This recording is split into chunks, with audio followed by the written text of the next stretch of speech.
I called him Fred Flintstone because he was a very larger-than-life character. In fact, he dressed up as at Halloween one time as Fred Flintstone because he fit the bill. He had the belly, but then and the dark hair. My father was born and raised in Philadelphia, Pennsylvania, in a little hamlet called Bridesburg, and it was a Polish community. He had a paper route that he was very proud of because he told us how he used to have to ride his bike in the rain and the cold and to deliver those papers. And then he also worked for pizza delivery and a little stint at a bank. So my dad in total years served 22, almost 23 years in the military. He went in as an enlisted and he worked his way up to Senior Chief Petty Officer, E8. And he traveled all over as a flight engineer while he was doing transport flights over to Vietnam. He would bring people and goods to and from, so he would be gone 6 months at a time.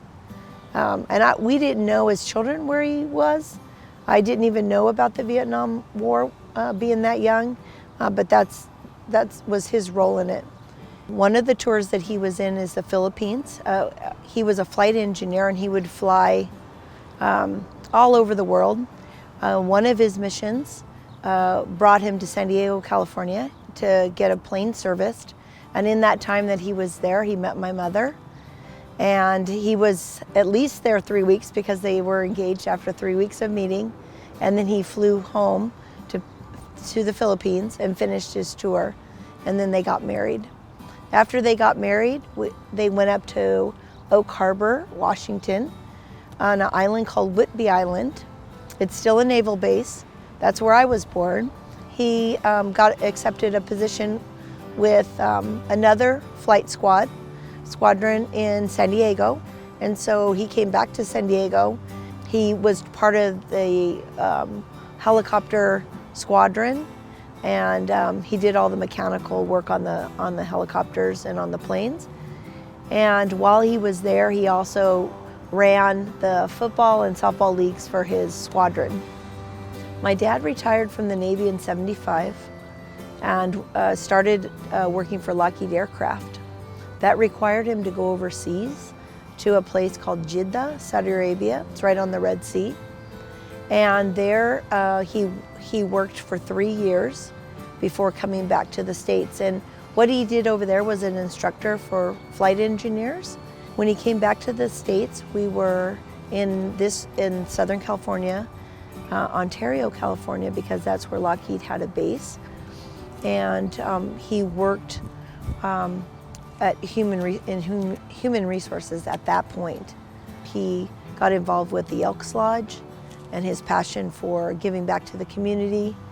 And he rose in the ranks at the Elks Lodge. He was their Grand Exalted Ruler. He was also the County Grand Exalted Ruler.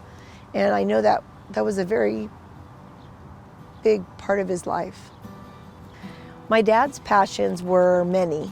So my dad's character was a little bit tricky because he was a big man, very gruff, kind of bear-like, and then underneath he was caring.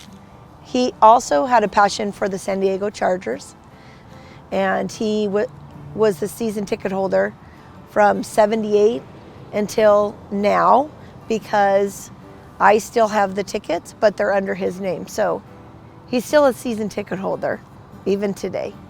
So my dad died on Thanksgiving Day, November 23rd, 2016, at the age of 82. He had congenital heart failure. We saved him the turkey leg at the table, even though he passed away earlier that day and was taken from the house. But we joked that he waited to Thanksgiving to pass away. And we picked out a Charger blue coffin. And inside the coffin, we put a picture of John Wayne, which is his hero, and his Charger jacket. And we went to the cemetery, and we met at the waiting location where everybody waits and they escort you over. It was a beautiful ceremony. And my mom was up front in the front row, and they handed her the flag, and it was the way my dad wanted it. He didn't want it. He could have been buried at Arlington National Cemetery, and I thought that would be a really cool honor, but he wanted to be close to home. And he knew that if he was buried on the East Coast, we wouldn't visit him as much as we can visit him here. And that's important for him, to know that we visit and remember him.